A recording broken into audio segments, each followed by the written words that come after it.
Hello guys, welcome to Daily Current Affairs series. Today we will discuss about 8th October current affairs. Myself Sunny Sandeep. Welcome to our channel Gear Up for Group 1 exam. Let us discuss the today's important current affairs. The first one, right to protest. We know that there are different fundamental rights are there. In the part of right to speech, there is a right to protest. Here the Supreme Court has said that occupying public places for protest is not acceptable, and such a space cannot be occupied indefinitely. Here we have to understand the Supreme Court verdict, that is regarding right to protest. The Supreme Court has said that occupying, here we have to underline the word, that is public places for protest is not acceptable, and such a space cannot be occupied indefinitely. Here democracy and dissent go hand in hand, but then the demonstrations expressing dissent have to be designated places alone. Here the present case was not even one of protests taking place in an undesignated area, but was a blockage of public way which caused grave inconvenience to the commuters. Here two important words are there, that is first one, democracy and dissent. Here dissent means, suppose I am opposed to anything, then I can have the right to protest against that. It is known as dissent. But when we are giving dissent to, or giving opposition to anything, or opposite to anything, we have to do that opposition or protection in a designated places only, like Jantar Mantar. But regarding anti-CAA, that is Citizen Emancipation Act, anti that CAA protests, there may be a blockage of public places that it will cause the inconvenience to the commuters. That's why Supreme Court said that occupying the public places for protest is not a acceptable one. Here fundamental rights do not live in isolation. The right of the protester has to be balanced with the right to the commuter. They have to be coexist in a mutual respect.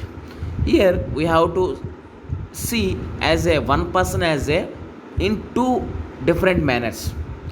In that, what is that manner? That is, first of all, I have to see it as a public and as well as individual. First of all, we have to see it as a individual and the same time as a public. Suppose I am a only one individual, that means if causing that inconvenience to one individual, it may not impact anything, but in the group or in a group, it will cause some inconvenience to that group of people. That's why here we have to see that fundamental rights to not live in isolation. That right of the protester has to be balanced with the right of commutator. That's why we have to concentrate regarding the right to protest. Next one, yesterday we have seen that Nobel Prize in Physics, Nobel Prize in Medicine or Physiology. Now we will see the Nobel Prize in Chemistry 2020. Here Emmanuel Carpentier of France and Jennifer Doudna of the United States won the Nobel Chemistry Prize for the gene editing technique known as the CRISPR-Cas9 DNA snipping. Here scissors. The first time Nobel Science Prize has gone to a women-only team. This is the first time women-only team. That means previously there may be a two women, one man, or two men or one woman, or three men also. But this is the first team, that is Emmanuel Carpentier of France and Jennifer Doudna of the USA has won the Nobel chemistry, Nobel Prize in chemistry for the gene editing technique known as the CRISPR-Cas9 DNA snipping. Next one, Dinesh Kumar Kara. Who is this person? Now, Kara has been appointed as the SBI chairman, State Bank of India chairman for a period of 3 years on August 28th. Here, who will appoint this person? That is Bank Board Bureau, that is BBB, had recommended appointment of Dinesh Kumar Kara to the post of chairman SBI.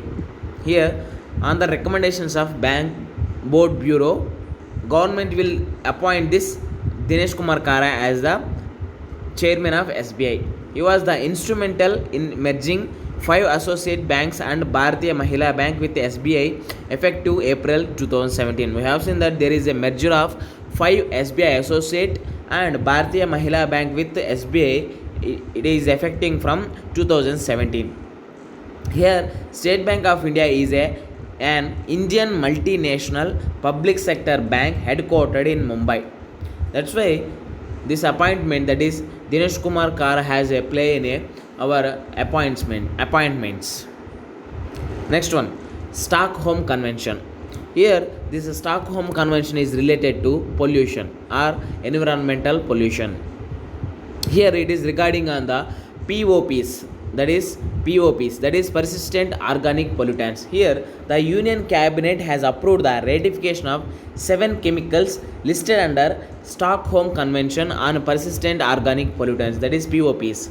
Here what are these 7 pollutants? Are these persistent organic pollutants? They are chlorodecone and hexabromophenyl and hexabromomodiphenyl ether, or heptabromophenyl ether, or tetrabromopidenyl ether, or pentabromopidenyl ether, or pentachlorobenzene, or hexabromocyclodocidine and hexachlorobutadiene. These are the 7 persistent organic pollutants. Here, the ratification process would enable India to access Global Environmental Facility, that is GEF, that is Global Environmental Facility, financial resources in updating the National Implementation Plan. Here, first of all, we have to understand what will happen if suppose I have breathed these POPs, that is persistent organic pollutants. First of all, first and foremost thing, if suppose I have breathed or I have inhaled these POPs, I may get the cancer. That is due to air pollutants. I may get the cancer and maybe some breathing problems also. That's why this understanding these persistent organic pollutants will give the effect on the environmental protection. That's why Stockholm Convention play a key role in protection of environment. Next one, Kasturi cotton. Here, Union Minister of Textiles has launched that Kasturi cotton as our world trade, India's world trade. Here, it is a part of. Yesterday, we have seen that there is a World Cotton Day. Now, second World Cotton Day, this Union Minister of Textiles has launched the Kasturi cotton as the India's world trade. Here we have to know about the cotton crop. Here cotton is one of the principal commercial crops of India and it provides livelihood to the about 6 million cotton farmers. That means almost 60 lakh cotton farmers. Here cotton is the one of the principal commercial crops of India and it provides livelihood to the about 6 million, that means 60 lakh cotton farmers. India is the second largest cotton producer and the largest consumer of the cotton in the world. Here 2 things we have to remember, that is India is the largest consumer of cotton, at the same time second largest cotton producer India in the world. Here India produces about 6 million tons of cotton every year each, which is about 23% of world cotton. That is India stood at second largest position. Here India produces about 51% of the total organic cotton production of the world, which demonstrates India's efforts towards the sustainability. Here there is a mobile app called Cot Ally, has been developed by the Cotton Corporation of India, that is CCI, for providing latest news regarding weather condition, crop situation and best farm practice, best farm practices. That's why cotton, it is a commercial crop. It plays a important role in our competitive exams. With this we can conclude our video. Thanks for watching. Like, share and subscribe to our channel. Gear up for group 1 exam. This is Sunny Sandeep signing out. Take care and bye bye.